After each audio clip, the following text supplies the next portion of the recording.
जावा जावांच्या किचनमध्ये तुमचं अगदी मनापासून स्वागत आहे. तर आज मस्त झणझणीत स्पायसी अशी आलू मटारची भाजी बनवणार आहोत. त्यासाठी मी हे बटाटे घेतलेले आहेत. त्यामध्ये मीठ आणि हळद टाकून थोडेसे मी शिजवून घेणार आहे. व्हिडिओ शेवटपर्यंत बघा. अतिशय सोपी आणि चविष्ट अशी भाजी बनवायची आहे. आणि हे बटाटे आपल्याला पूर्ण शिजवून घ्यायचे नाही आहे. 70% बटाटे शिजवून घ्यायचे आहेत. बटाटे शिजतात तोपर्यंत आपण मसाला भाजून घेऊया. तर मी खोबऱ्याचे तुकडे करून घेतलेले आहेत. तुम्ही खिसून घेतलं तरी चालेल. छान खोबरं पण भाजून घ्यायचं आहे. आणि भाजलेले मसाल्याची भाजी ना खरंच खायला खरंच खूप छान लागते. आता खोबरं छान भाजलेलं आहे, काढून घ्यायचं आहे. आणि आपल्याला कांदा पण छान भाजून घ्यायचा आहे. सुरुवातीला कांदा तव्यात टाकून भाजायचा आहे. त्यातील पाण्याचा अर्क आटला की मग तेल टाकायचं. त्यामुळे काय होतं, कांदा लवकर भाजला जातो. सुरुवातीलाच तेल टाकायचं नाही आपल्याला. त्यातील पाणी आटेपर्यंत छान भाजायचं आहे. तोपर्यंत जर तुम्ही जावा जावांच्या किचनमध्ये नवीन असाल तर चॅनलला सबस्क्राईब करून सपोर्ट करू शकतात. अगदी साध्या सोप्या घरातील साहित्यातून तयार होणाऱ्या रेसिपी चॅनलवर तुम्हाला पाहायला मिळतील.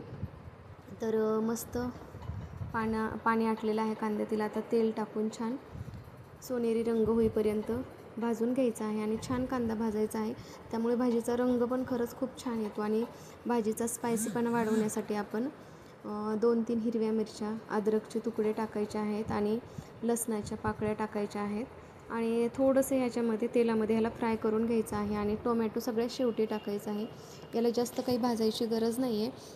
फक्त कांद्यासोबत मिक्स करून घेण्यासाठी थोडंसं खालीवर करून घ्यायचं आहे. आणि पूर्ण मसाला भाजून झाल्यावर 1-2 मिनिट थंड होऊ द्यायचा आहे. आणि भाजीला आपल्या छान टेस्ट यावी यासाठी आपण कोथिंबीर तर टाकतोच प्रत्येक वेळी, पण काय करतो, मागचे देठं मात्र आपण शक्यतो वापरत नाहीत.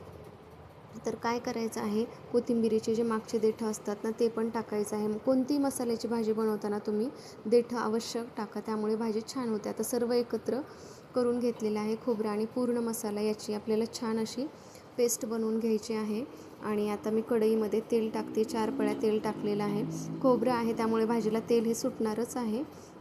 आणि ह्याला थोडीशी तर्री असेल तर छान लागते, म्हणून मी तेल टाकलेलं आहे थोडं जास्त. तमालपत्र, दालचिनीचे 2 तुकडे, स्टार फूल आणि मसाला विलायची टाकलेली आहे. आणि जो मसाला काढून घेतलेला आहे तो आता तेलामध्ये छान तळून घ्यायचा आहे. तेल खूप तापवायचं नाही, नाहीतर मसाला एकदमच जळून जातो. नॉर्मली कोमट तेल झालं की हा वाटलेला मसाला टाकून छान असा परतून घ्यायचा आहे. थोडा परतून घ्यायचा, नाहीतर काय होतो, कांद्याचा वास भाजीत तसाच लागतो. शक्यतो मसाला लवकरच तळला जातो, कारण आपण पूर्ण मसाला हा भाजून घेतलेला आहे. आता यामध्ये घरगुती बनवलेला काळा मसाला आणि लाल तिखट मी टाकून घेतलेला आहे. हा घरी बनवलेला आहे आम्ही. तर तुम्ही लाल चटणी टाकली आणि बाकीचे मसाले टाकले तरी चालेल. आणि खडा मसाला टाकल्यामुळे भाजीचा स्पायसीपणा हा छानच येणार आहे.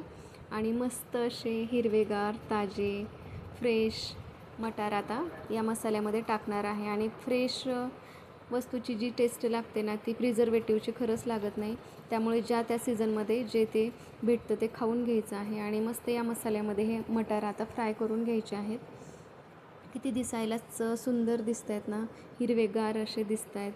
म्हणजे कोणतं केमिकल नाही की काही नाही. आता याच्यामध्ये आपल्याला थोडंसं मीठ टाकायचं आहे आणि छान हलवून घ्यायचं आहे. आपण बटाट्यालाही मीठ टाकलं होतं, त्यामुळे बटाटा सपक लागत नाही. आणि हे 70% शिजलेलं आहे. राहिलेलं जे आहे 30% ते आता मटारसोबत शिजणार आहे. आता या मसाल्यात हे पूर्ण बटाटे टाकणार आहे.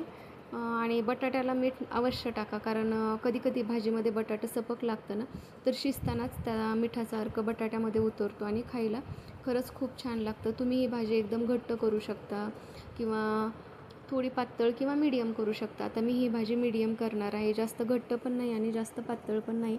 आणि हो, याला पाणी मात्र कोमटच टाका, त्यामुळे चवीमध्ये काही फरक पडणार नाही. जर थंड पाणी टाकलं तर थोडं शीजबीज होते, कारण मटार आणि बटाटा आपण छान गरम करून घेतलेला आहे आणि त्यामध्ये थंड पाणी टाकायला नको, म्हणून मस्त कोमट पाणी टाकलेलं आहे. धने जिरे पावडर आणि सुरुवातीला टाकलेलं आहे मीठ, आणि आवश्यकतेनुसार थोडंसं अजून मीठ टाकलेलं आहे. मंद गॅसवर छान हे भाजी शिजू द्यायची आहे. हिरवीगार कोथिंबीर टाकून मस्त अशी सजवून घ्यायची आहे. खायला खरंच खूप छान लागते ही भाजी. आपण पोळी, भाकरी किंवा भातासोबत खाऊ शकतो. तर अशा प्रकारे मस्त अशी तर्रीदार झणझणीत आलू मटारची भाजी तयार झाली आहे. नक्की मी सांगितलेल्या पद्धतीने एकदा आलू मटारची भाजी करून पहा. आणि कशी झाली हे कमेंट करून सांगायला विसरू नका. तर मस्त अशी चमचमीत आलू मटारची भाजी खाण्यासाठी तयार आहे. भेटणारच आहोत नवीन रेसिपीसोबत. तोपर्यंत बाय बाय.